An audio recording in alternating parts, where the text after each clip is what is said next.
This is the mop-up for September 22nd, 2023. We begin this morning with some very sad news. Rupert Murdoch, who built a right-wing echo chamber of newspapers and cable television stations that spread mortal lies about climate change, Black Lives Matter, and immigrants, is still alive today at the age of 92.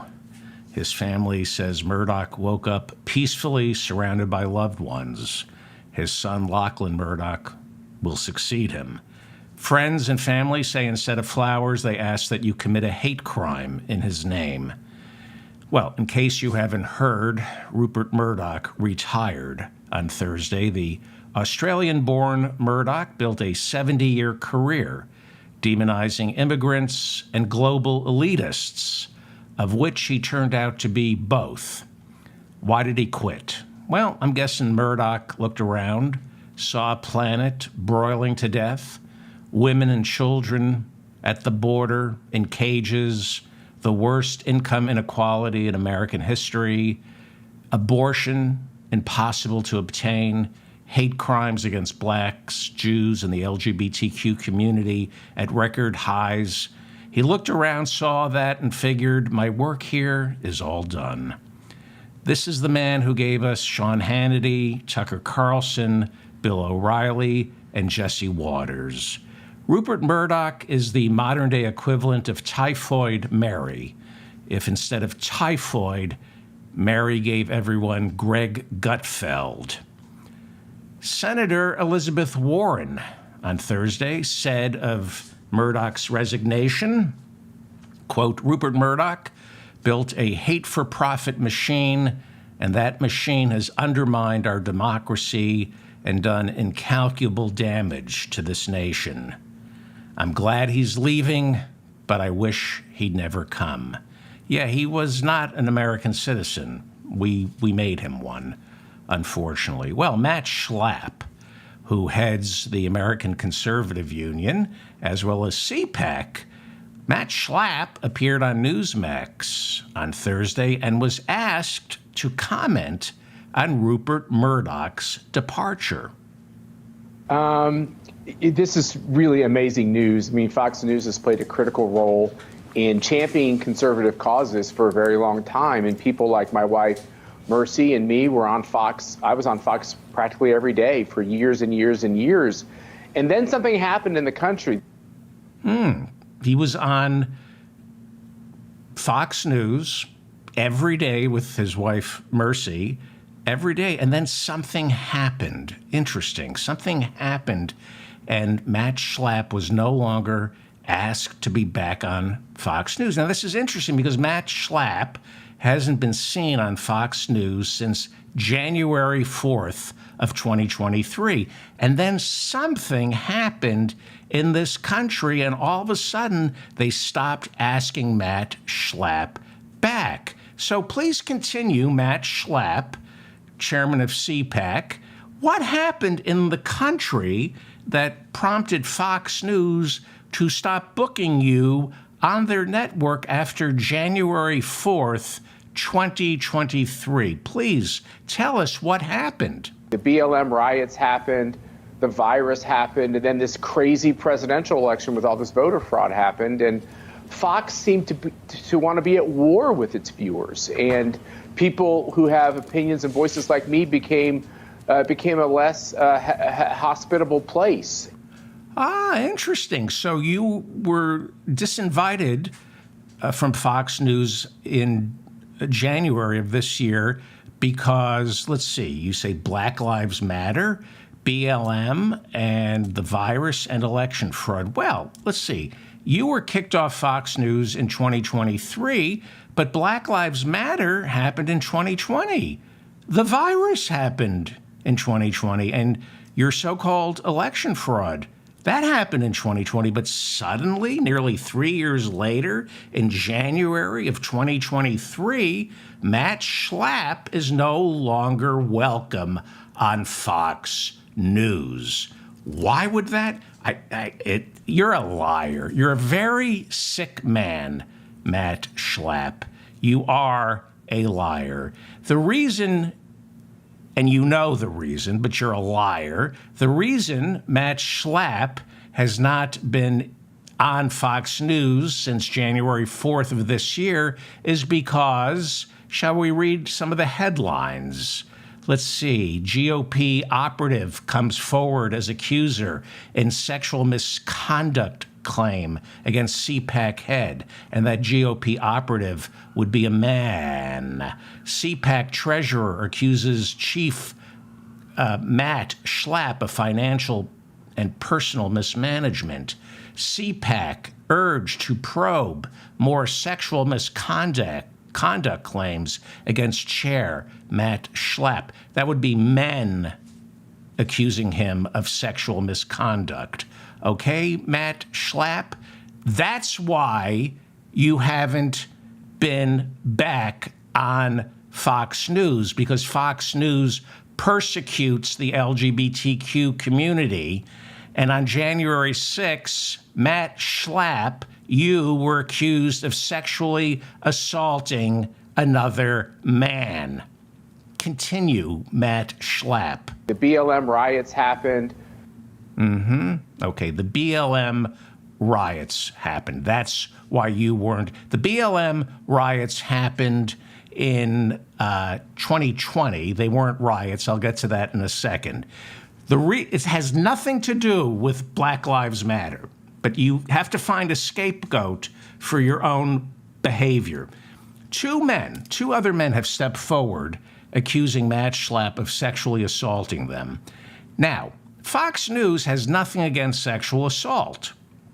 In fact, Roger Ailes, who founded Fox News, made an entire career out of sexual assault, and his company paid out hundreds of millions of dollars to settle sexual assault claims. I would go so far, Matt Schlapp, as to say Fox News celebrates sexual assault, unless it's a man like you being accused of sexually assaulting another man, because Fox News hates gay people, and that's why you're not welcome back on Fox News. Okay? It has nothing to do with Black Lives Matter or the virus. It's about you being accused by three men of sexual assault, okay? So, you and your wife, Mercedes, are devout Christians who speak out against same-sex marriage, right? And when Target began selling gay pride merchandise this year, you came out in support of the boycott. Or maybe you just came out in favor of boys and cots. But either way, that's why you're banned, okay, from Fox News. Nothing happened in this country. Fox News didn't change. That's not why you're banned from Fox News. You, Matt Schlapp, have been accused of hitting on three men. But you live a lie. You live a lie, and that lie bleeds into your politics. And you cannot separate the lying Matt Schlapp does to himself and his wife. You cannot separate those lies from the lies he tells as the leader of CPAC, like this lie, okay? This lie that he told. The BLM riots happened. The BLM riots happened. The Black Lives Matter riots happened, and that's why you're banned from Fox News. You lying, sick degenerate. There were no BLM riots.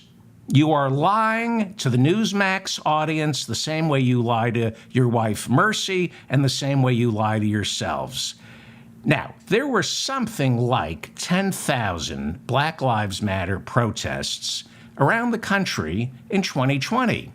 And besides being the most successful civil rights protest since the 1960s, Black Lives Matter protests were the most peaceful until counter-protesters like Kyle Rittenhouse showed up with an AR-15 and killed two people, or when the police showed up and began rioting. That's a fact, Matt Schlapp. You're a liar. Headline from the Washington Post. This is October 16th, 2020. This summer's Black Lives Matter protesters were overwhelmingly peaceful, our research finds. Police and counter-protesters sometimes started the violence, okay? There were no BLM riots, Matt Schlapp, from the same article from the Washington Post. Quote, in fact, the Black Lives Matter uprisings were remarkably nonviolent. When there was violence, very often police or counter-protesters were reportedly directing it at the protesters. Counter-protesters were reportedly directing the violence, at the protesters. The article continues, okay? The data on these protests shows very little violence. Here is what we have found based on the 7,305 Black Lives marches we've collected. The overall levels of violence and property destruction were low, and most of the violence that did take place was, in fact, directed against the BLM protesters. You lying sack of excrement, Matt Schlapp. The BLM riots. How dare you? How dare you call it the BLM riots? The article continues from the Washington Post. Police were reportedly injured in 1% of the protests. A law enforcement officer killed in California was allegedly shot by supporters of the far-right Boogaloo movement, not anti-racism protesters. The killings in the line of duty of other law enforcement officers during this period were not related to the protests. Now, I've read this, I don't know, this is maybe the 5th time I've read this on my show, and I will continue to read this as long as you have these degenerates like Matt Schlapp blaming his immorality on... The BLM riots happened, the virus happened, and then this crazy presidential election with all this voter fraud happened. Yeah. When you're accused of sexually assaulting 3 men, Matt Schlapp, that's degenerate behavior. And so degenerates tend to lie about things like Black Lives Matter. And I will continue to speak truth to the lie about Black Lives Matter, okay? Every time I hear this, I'm going to come on this show. I'm begging all my listeners to Google this article in the Washington Post or read the stuff that the New York Times has written about. This is one of the most important paragraphs from the Washington Post article. Police were reported injured in 1% of the Black Lives Matter protests. A law enforcement officer killed in California was allegedly shot by supporters of the far-right Boogaloo movement, not anti-racism protesters, okay? 1 police officer was killed in 2020 during the Black Lives Matter protests, and he was killed by the Boogaloo Boys, a far right-wing group of racist counter-protesters.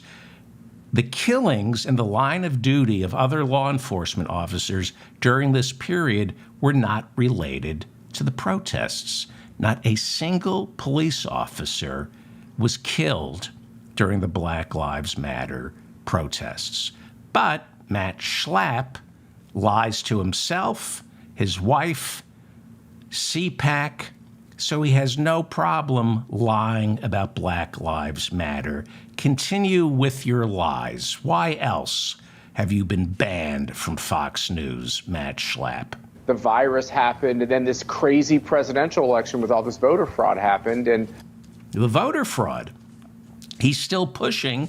It's 2023, and Matt Schlapp is still pushing election fraud from 2020. He's still saying that Joe Biden is not legitimately elected as president. Now, did it ever occur to you, Matt Schlapp, that the other reason Fox News doesn't want you on their network is because, well, they think you're gay, and 2, they didn't want you coming on their network spreading lies about voter fraud, considering they're being sued by many, many people for billions of dollars for defamation. They banned you on January 4th of this year. That was right around the time they were getting ready to settle with Dominion voting machines for $750 million, okay? And they're also being sued for several $billions right now by Smartmatic voting machines because liars like you, Matt Schlapp, were coming on Fox News and lying about election fraud. So they don't want gay liars on their network, Matt Schlapp. You're a liar, okay? You lie about who you are, and your entire world view is built on lies. Lies that Black Lives Matter protests were violent. That's a lie. The lie that Biden stole the election from Donald Trump. That's a lie. And the lie that you're telling on Thursday that you're no longer allowed on Fox News because Fox News suddenly got woke. Yeah, they woke up to the fact that 3 men have stepped forward accusing you of hitting on them, and they're afraid you're going to cost them money in these defamation lawsuits because you won't stop lying about election fraud. Your thoughts, Matt Schlapp? Fox seemed to want to be at war with its viewers, and people who have opinions and voices like me became a less hospitable place. No!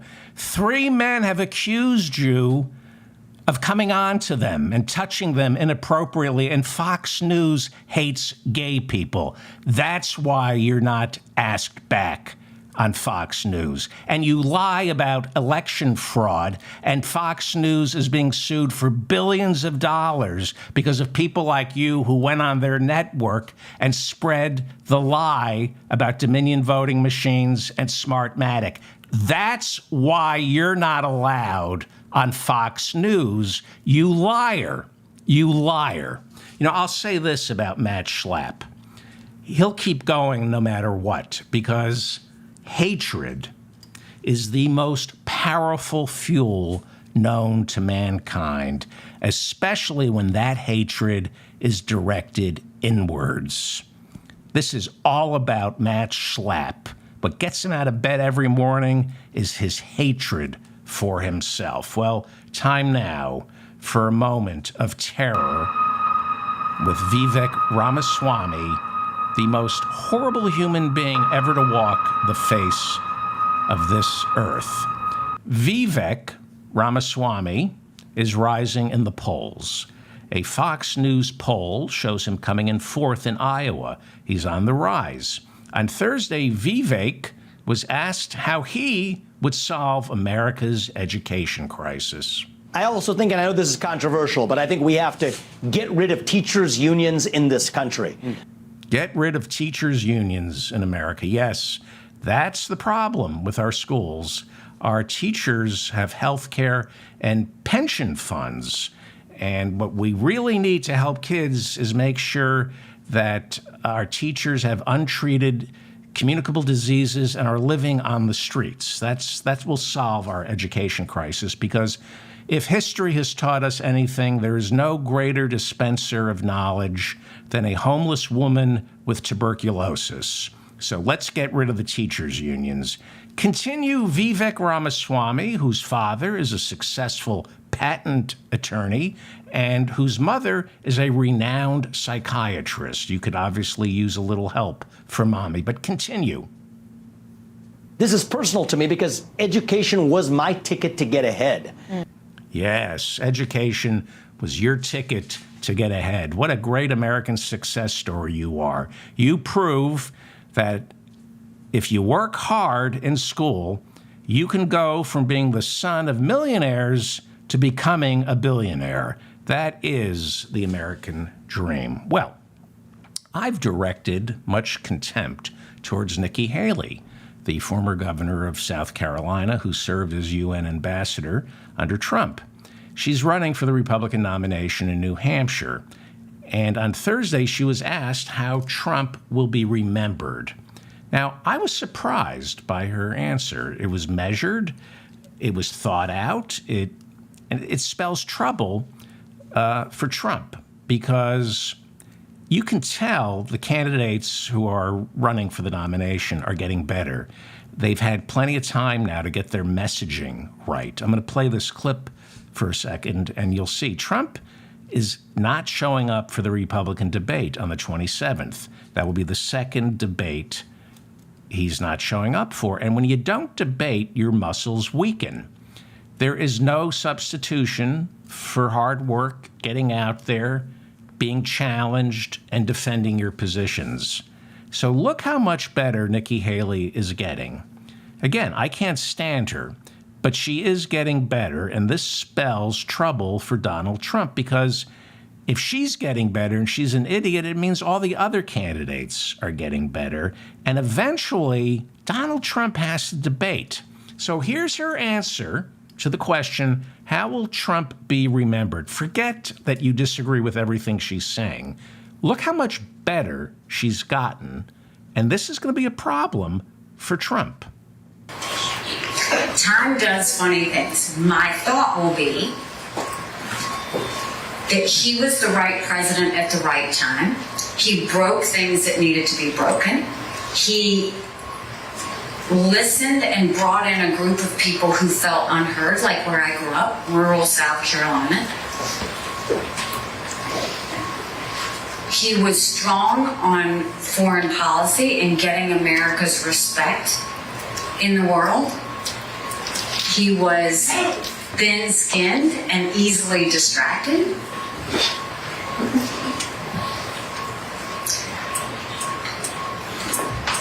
He didn't do anything on fiscal policy and really spent a lot of money, and we're all paying the price for it. He did do a better job than Biden on the border, really trying to corral that in and stop that. He used to be good on foreign policy, and now he has started to walk it back and get weak in the knees when it comes to Ukraine. A terrible thing happened on January 6th, and he called it a beautiful day, and in the eyes of America, it was a terrible day. Now, if you can get past the fact that she's a craven idiot, that's a pretty good answer. But you have to get past the fact that she's just a moron. The president of Ukraine, Vladimir Zelensky, spoke at the UN on Tuesday. Then on Thursday, he came to Washington and visited the Pentagon, Congress, and the White House, trying to encourage the United States government to approve $24 billion in defense and humanitarian aid. So Republicans are souring on giving more money to Ukraine, which is why, with a government shutdown looming, Speaker Kevin McCarthy, who is desperately trying to hold on to his job, well, it's why he rejected the idea of Zelensky addressing the House of Representatives. McCarthy was asked, why aren't you allowing Zelensky to speak before the House of Representatives? And McCarthy said, quote, was Zelensky elected to Congress? Is he our president? I don't think so. So McCarthy met privately with Zelensky on Thursday. McCarthy said, I have questions for where's the accountability on the money we've already spent. What is his plan for victory? That's what McCarthy said he was going to ask and talk about in his private meeting with Zelensky. Not all Republicans are against helping Ukraine. One of the ardent supporters that Zelensky has in the Republican Party is Michael McCaul. He's a Republican congressman for Texas, and he's chairman of the Foreign Affairs Committee in the House. And he met with Zelensky, and afterwards he said that the majority of Republicans in the House want to give Zelensky everything he needs to win this war. He said, quote, there are a lot of political machinations right now, but I assure you we're going to get the aid passed. So Kevin McCarthy met privately with Zelensky, and he insists that he grilled the Ukrainian president on corruption in Ukraine. Zelensky also met with senators from both sides of the aisle, Senate Majority Leader Chuck Schumer and Senate Minority Leader Mitch McConnell. You can see them walking out of the meeting together. And this is what Chuck Schumer said when he came out of the meeting with Zelensky. There was a single sentence that summed it all up, and I'm quoting him verbatim. Mr. Zelensky said, "If we don't get the aid, we will lose the war." That's a quote from him. Here is Pennsylvania Senator. I thought I was going to show you Pennsylvania Senator. There we go. That is Pennsylvania Senator John Fetterman arriving for the Zelensky meeting in shorts and sneakers, which many find disrespectful. They believe a meeting with the Ukrainian president commands business attire. But then take a look at President Zelensky, who arrived later in the day at the White House wearing no suit, no tie. I mean, look at what you started, John Fetterman. First, they get rid of the dress code in the Senate, and now Zelensky shows up to the White House looking like he's going to crawl under the beast and change the transmission. I can't tell if Zelensky is the president of Ukraine or the answer guy from Jiffy Lube. What has happened to decorum and sartorial splendor that made this country and the world great? Well, today is the 22nd, and we need a temporary budget resolution by September 30th to keep our government running. And it looks like Speaker Kevin McCarthy can't pull it together. Spending bills start inside the House of Representatives, and most lawyers, most historians believe that's what the Constitution says. So there's really nothing the Senate or Joe Biden can do right now. Everybody believes spending bills must emanate from the House of Representatives, so everybody has to wait for McCarthy to settle the dispute he's having with far-right extremists in his own party who don't want any money going to Ukraine, and they don't want any money going to Special Counsel Jack Smith's investigations into Donald Trump. The government's fiscal year starts on October 1st. We need a budget to keep it running, but there's no budget. So McCarthy is desperately trying to get a temporary spending bill out of the House to keep the government running for another 30 days. It's called a continuing resolution, a CR. So, doesn't look good. Not good at all. It's Friday morning. The House of Representatives on Thursday failed after a second time to pass a Pentagon funding bill. So it's a little, I'm not sure I understand it, but in order to pass the budget, the entire budget for the year, there are, I believe, 12 appropriation bills. They've divided the budget into 12 bills so they can vote on it piecemeal. And they always start with the Pentagon appropriations bill because you can't vote against the Pentagon, both parties. It's when it comes to war, we have one party. So he tried to get the Pentagon funding bill passed before October 1st, which would get the ball rolling. Then he'd only need 11 more appropriation bills passed. And it was defeated by a vote of 212 to 216. 6 Republicans voted against funding the Pentagon. Dan Bishop of North Carolina, Andy Biggs of Arizona, who had to ask for a pardon after January 6, Eli Crane of Arizona, Marjorie Taylor Greene. That's surprising that she voted against this because she's in bed with Kevin McCarthy. He's been giving her choice committee assignments. Sometimes he lets her handle his gavel. So I'm surprised that Marjorie Taylor Greene did not vote for the Pentagon spending bill. And then Montana's Matt Rosendale voted against it, as well as Tom Cole, who is chairman of the Rules Committee. So it's complicated. They really didn't vote against funding the Pentagon. They voted on a procedural issue that would just slow down passage of the Pentagon appropriations bill. And that's not what McCarthy wanted. McCarthy wanted to move forward and pass the Pentagon bill to prove to the American people he's getting things done. That's the first failure of Kevin McCarthy's on Thursday.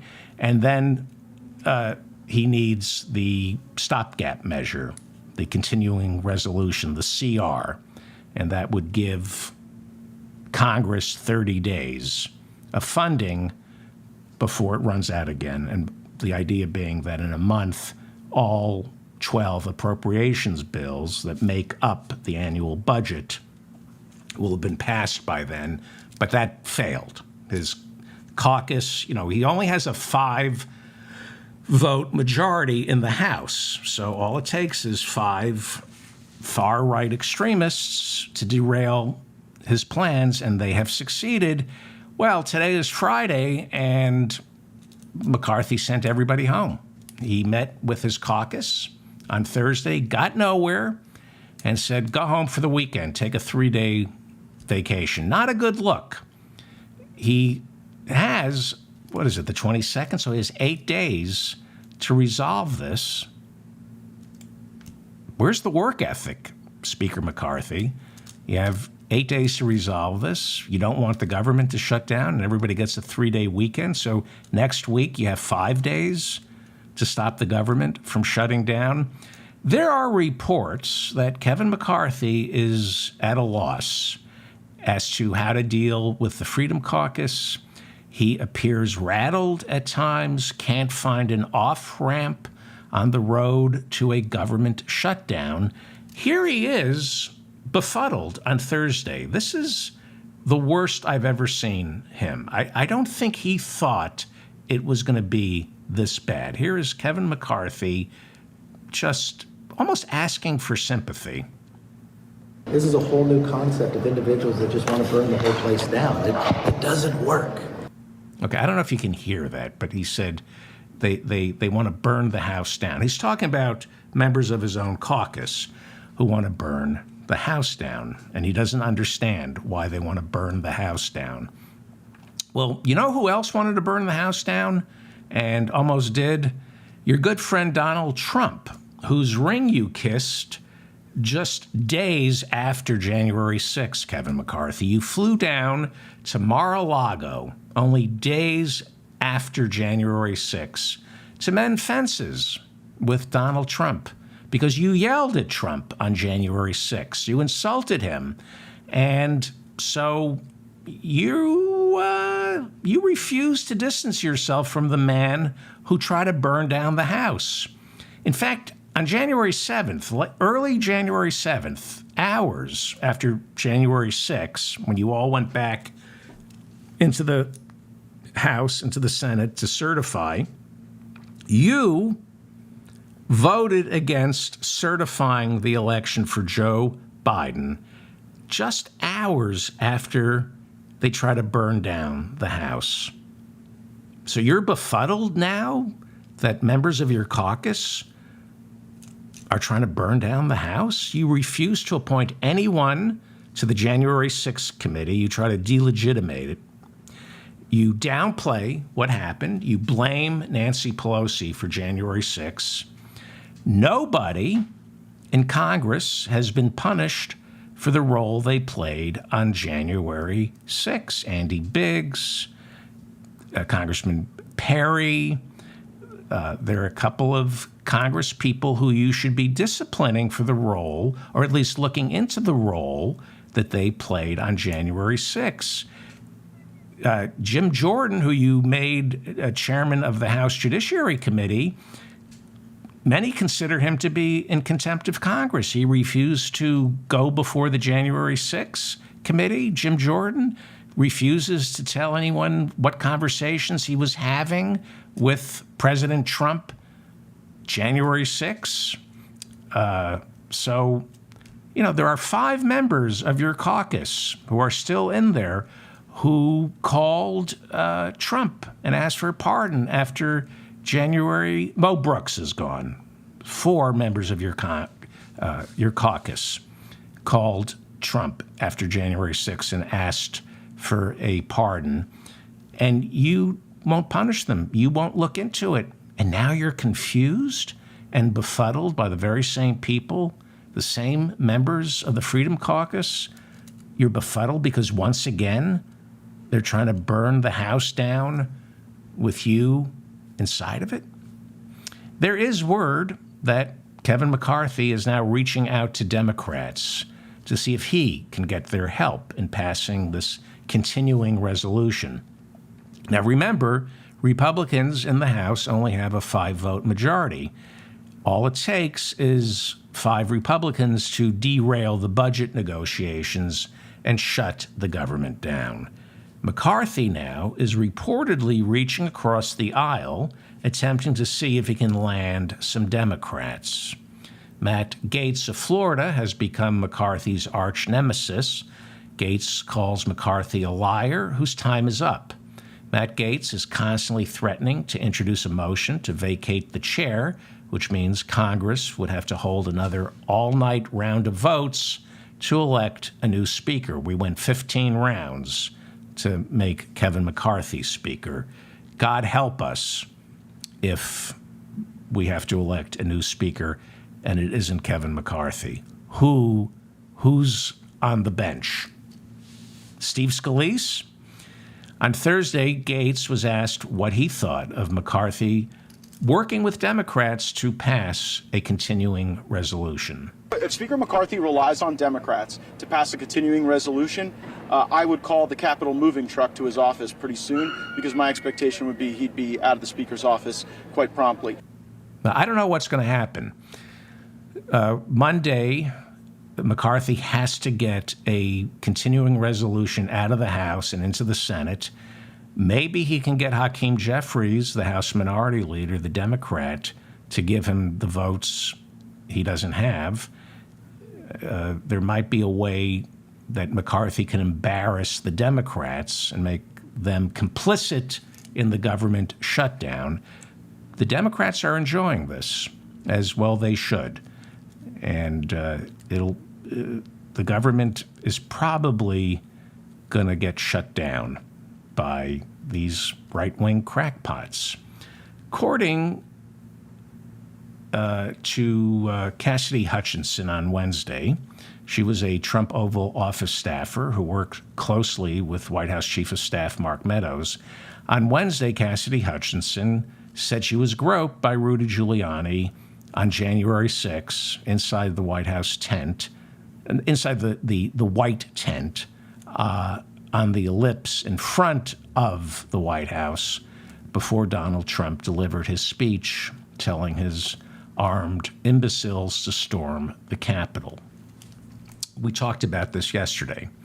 According to Cassidy Hutchinson, while Giuliani groped her, she looked over and saw attorney John Eastman watching and leering, almost taking delight in her humiliation.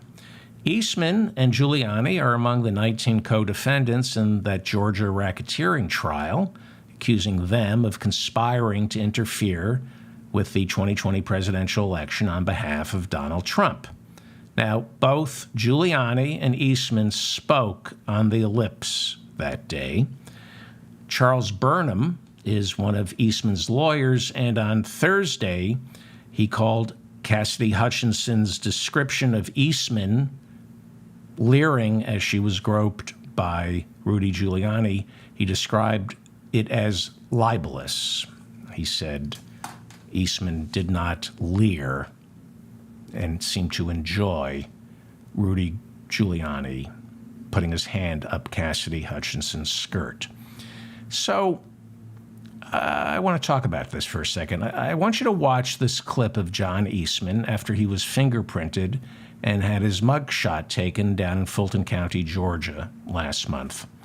I want to show you his being asked, despite having zero evidence of voter fraud, whether he still believes Joe Biden stole the election. I want you to watch this clip. You've seen it. I've played it before. But now watch it in the context of Cassidy Hutchinson writing that John Eastman leered lasciviously and enjoyed her humiliation while Rudy Giuliani ran his hands up her skirt. Do you still think the election was stolen? Absolutely. Absolutely. Still. No question. No question in my mind. Okay? You know, this is just conjecture. I'm going to play the clip again.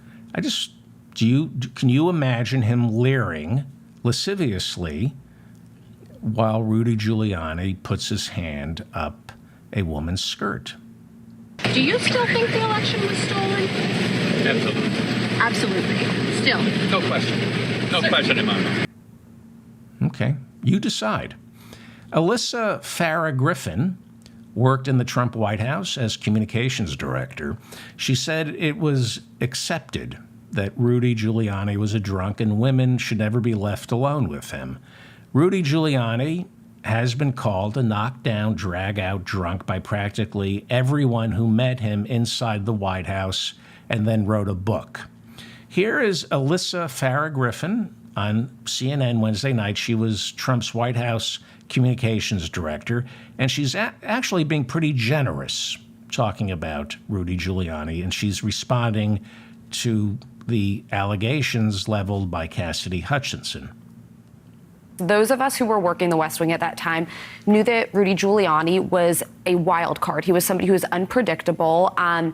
Being careful in how I say this, there were concerns. I don't know if they're true that he would come to the White House campus inebriated. So that was something that even up to the the former president's level, there would be concerns. Don't let him do television hits from the White House lawn. Be cautious about what meetings he's in. And frankly, the pattern of behavior makes sense to me. It doesn't surprise me. It's horrifying. It does not make it acceptable. And just...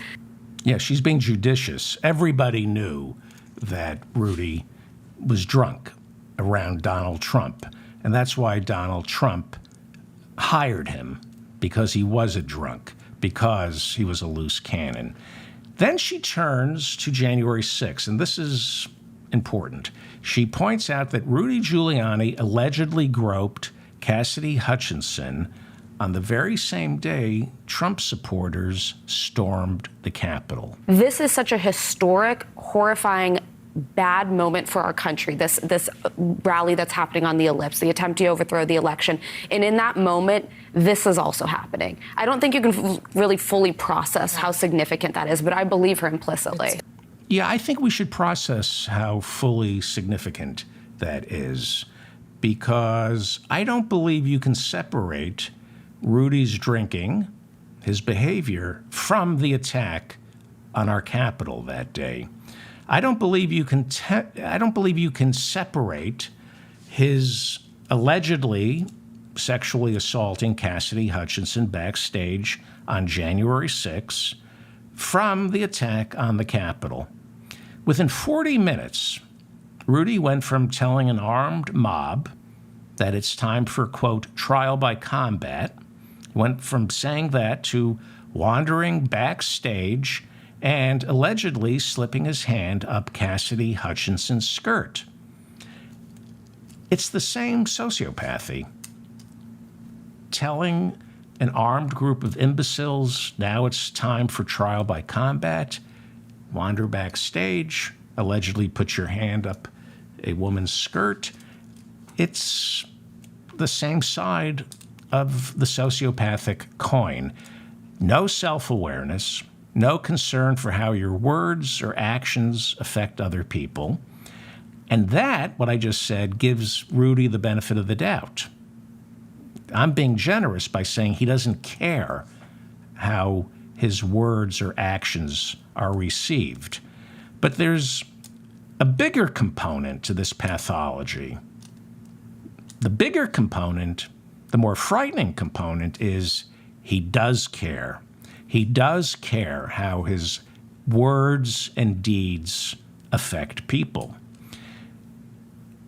It could be said that he's a craven sadist, like his boss, Donald Trump.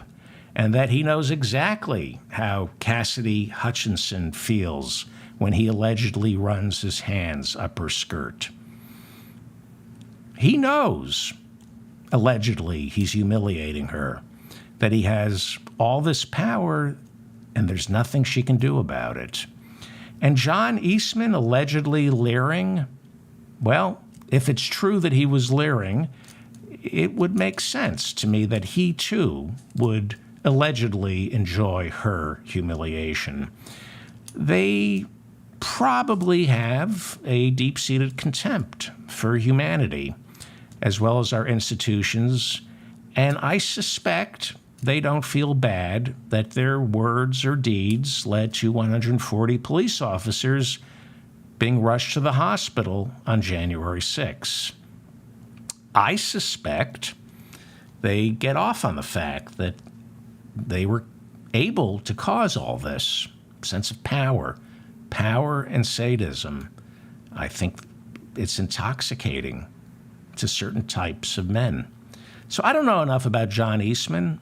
I know he's best friends with Ginny and Clarence Thomas, and he's big with the Claremont Institute in California, which promotes legal arguments for an authoritarian state. That's what John Eastman spends a lot of his time doing, poring over the Constitution, trying to prove why our founding fathers wanted an authoritarian state. And anybody who believes in less democracy, I believe, is sitting on a powder keg of contempt for humanity.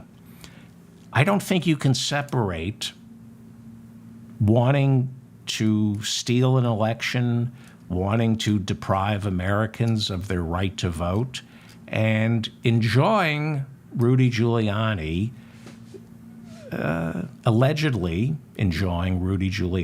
allegedly putting his hand up a woman's skirt. But I don't know enough about Eastman. But this I do know about Rudy Giuliani. He is a racist monster. Rudy Giuliani is a racist monster. He's misogynistic. He's being sued for $10 million for wage theft and rape. The lies he told about Ruby Freeman and Shay Moss, the mother, the daughter, the Georgia election workers, those lies almost got them killed. They had to go into hiding for a month. The lies he spread about Rusty Bowers, the Republican Speaker of the Arizona State House, almost got Rusty Bowers killed. Rusty Bowers had a terminally ill daughter who died to the sound of MAGA supporters driving around their house, calling her father a pedophile at all hours of the night through bullhorns. That's how Rusty Bowers, the Republican Speaker of the Arizona House of Representatives, because he wouldn't do Rudy's bidding or Trump's bidding, they sicked the MAGA thugs on Rusty Bowers. And his dying daughter, the last sound she heard was that her father was a pedophile through a megaphone outside their house. The lies Rudy told about the Georgia Secretary of State, Brad Raffensperger, almost got Brad Raffensperger killed. He had to go into hiding.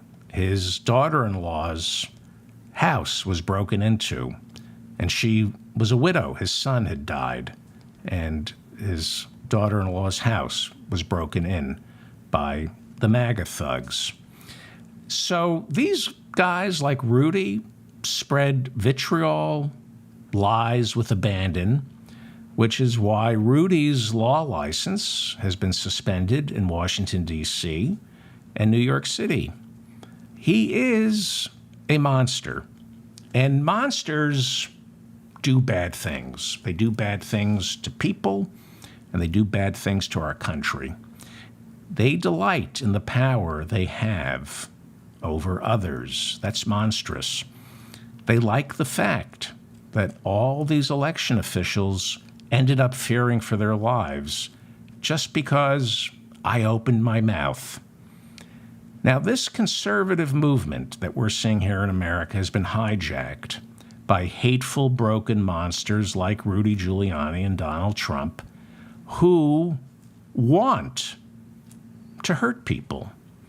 And when I watch people like Tucker Carlson, Andrew Tate, Elon Musk rush to Russell Brand's defense, all of that belies a deep-seated hatred for women, I believe, a deep-seated hatred for women that informs real Republican policy, from abortion rights, reproductive rights, women's health, sexual harassment laws, equal pay laws, how we prosecute rapists, and even how we view divorce.